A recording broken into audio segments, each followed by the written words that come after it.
Idriss Goudiaby, paix à son âme. Alors, ce dernier aurait été touché au cou par balle, d'après le groupe de personnes qui ont procédé à son évacuation avant qu'il ne décède. Un transport effectué à la morgue du centre hospitalier régional de Ziguinchor a permis aux enquêteurs de constater une blessure béante sur le côté droit du cou. Et à ce niveau, il est utile de préciser qu'en pareille occurrence, notamment en cas de mort violente, les articles 73 et 74 du Code de la famille prévoient l'intervention obligatoire d'un officier de police judiciaire à qui il appartient, après constat, de désigner un médecin, généralement un légiste, afin de déterminer les causes du décès avant d'envisager toute inhumation à la demande de la famille, mais sous autorisation du procureur de la République. Cela avait donc été fait suivant réquisition à personne qualifiée du 18 juin 2022. Et le rapport d'expertise médico-légale établi le 19 juin 2022 avait constaté, je cite, une infiltration hémorragique dans les tissus cellulaires sous-cutanés et les muscles latéraux cervicaux droits, une plaie pénétrante sous-mandibulaire qui communique avec la cavité buccale. La glande sous-maxillaire est atteinte, les autres viscères du cou sont intacts. Il est retrouvé comme corps étranger intratusulaire des fragments d'os et de dents. Il n'y a pas d'orifice de sortie. Il n'y a pas de lésion traumatique du rachis cervical. Fin de citation. Dans la discussion médico-légale, le même rapport a constaté, je cite, des signes d'un traumatisme cervical et mandibulaire droit avec une plaie pénétrante du cou, avec atteinte musculaire et communication avec la cavité buccale, un fracas de la branche montante et de l'angle de la mandibule droite, un état de choc hémorragique, des signes de congestion pulmonaire, fin de citation.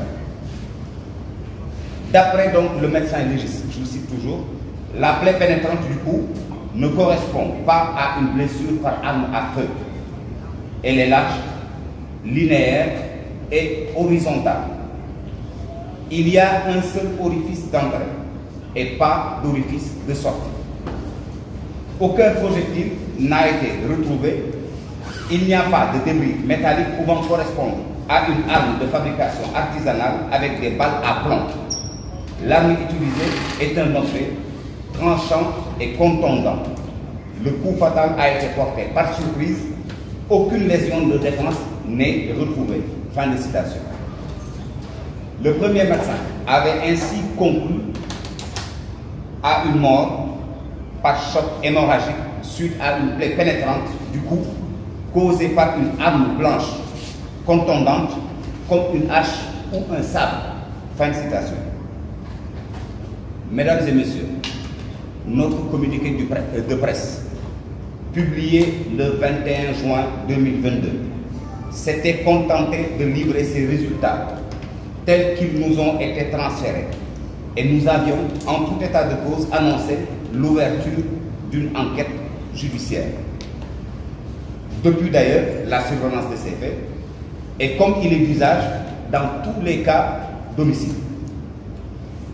Ces résultats avaient été contestés par la famille du défunt. Et par le biais de leur conseil, nous avions été saisis d'une demande de contre-expertise par lettre du 30 juin 2022. Lors de notre point de presse du même jour, c'est-à-dire du 30 juin 2022, je rappelle qu'à cette date-là exactement, nous étions dans cette salle en train de faire un point de presse relativement à une autre affaire.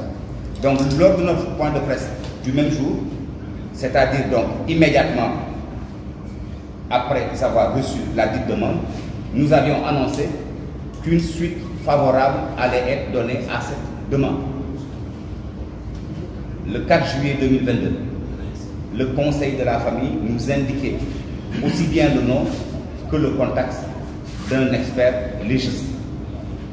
Par lettre du 5 juillet 2022, nous avions marqué notre accord en invitant le commissaire central de Ziguinchor, ici présent, et en charge d'ailleurs de la direction de l'enquête, donc de prendre toutes les mesures utiles pour permettre à ce dernier d'accomplir sa mission dans les meilleures conditions.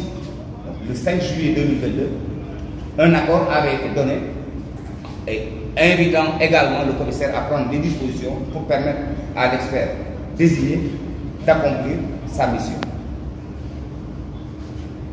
Le même jour, c'est-à-dire le jour où nous avions donné un accord favorable à cette demande, une autre lettre nous était adressée par le Conseil de la famille à l'effet de nous proposer un expert différent de celui initialement suggéré, au motif que ce serait le choix de la famille.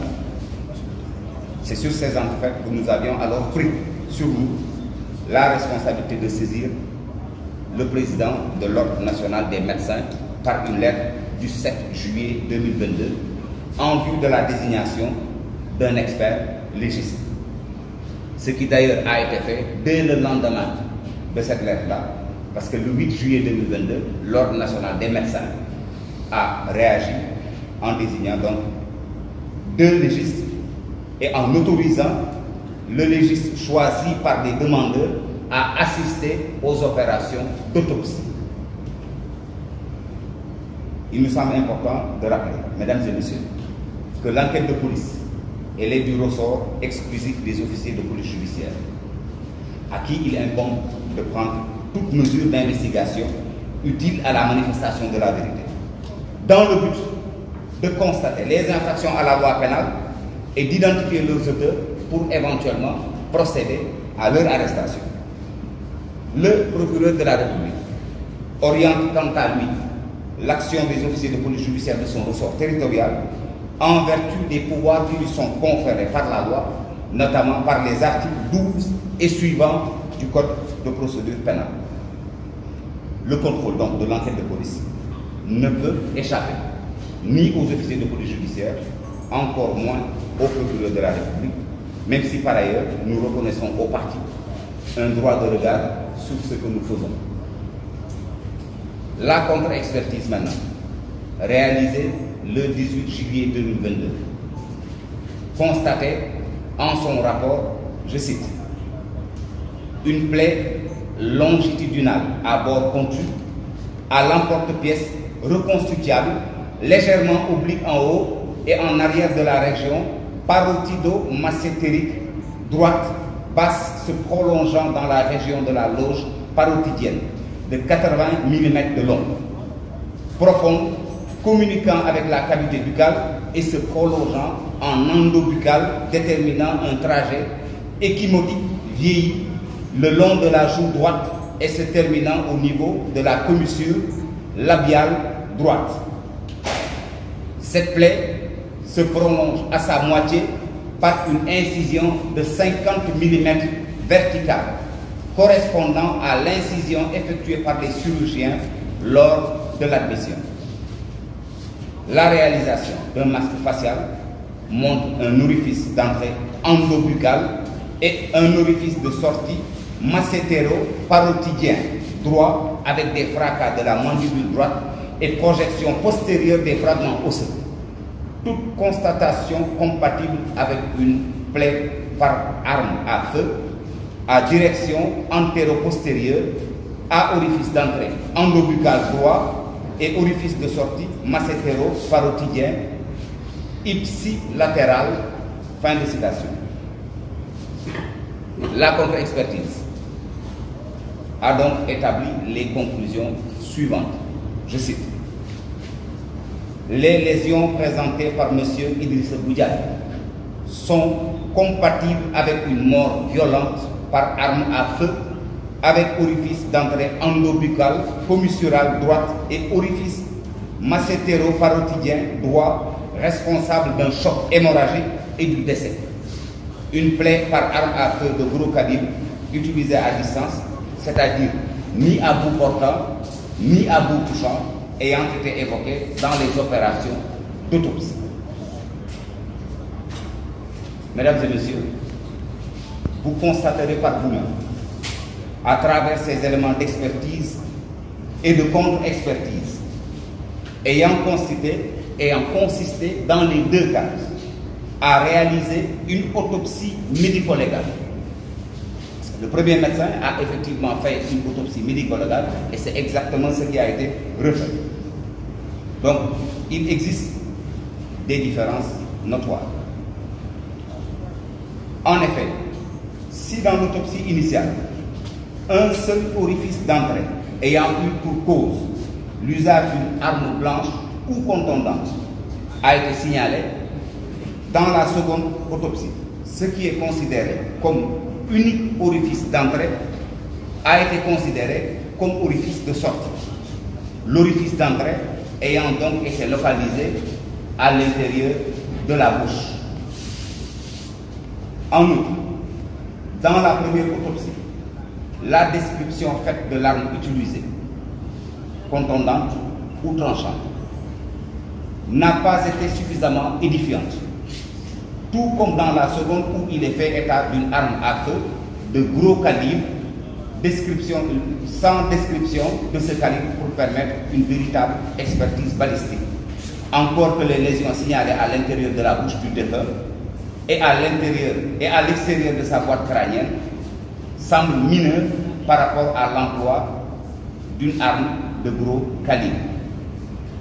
Et il s'y ajoute que l'enquête qui a suivi son cours a permis l'audition de témoins oculaires au nombre de 5, dont les 4, confirmant la thèse de la mort par balle réelle, n'ont d'une part pas été en mesure de donner des indications sur l'identité du tireur, et d'autre part ont tous confirmé que le défunt avait été touché au cou. Mesdames et messieurs, il nous semble être une impérieuse nécessité que de rappeler qu'une enquête de police, c'est un tout homogène. Et aucun élément de la procédure, je dis bien, aucun élément de la procédure ne doit être négligé dans le seul souci de parvenir à la manifestation de la vérité. Il est en outre important de rappeler qu'en vertu des dispositions de l'article 417 du Code de procédure pénale, les procès-verbaux et rapports médico-légaux constatant les infractions ne valent qu'à titre de simple renseignement. À l'heure actuelle où nous vous parlons, autant nous tenons compte de la thèse de la mort par balle, autant nous pouvons non plus éluder celle de la mort par un autre type d'arme. Et cela se justifie par le fait que dans notre office de représentant du ministère public, notre vocation, notre sacerdoce est de consacrer toute notre énergie à la manifestation de la vérité. Il s'agit quand même d'un cas de mort d'homme qui doit, en tout état de cause, être élucidé, quel que soit le responsable et de quelque bord qu'il soit. L'enquête ouverte suit le plus normalement du monde son cours et des actes d'investigation précis sont envisagés et seront posés très prochainement.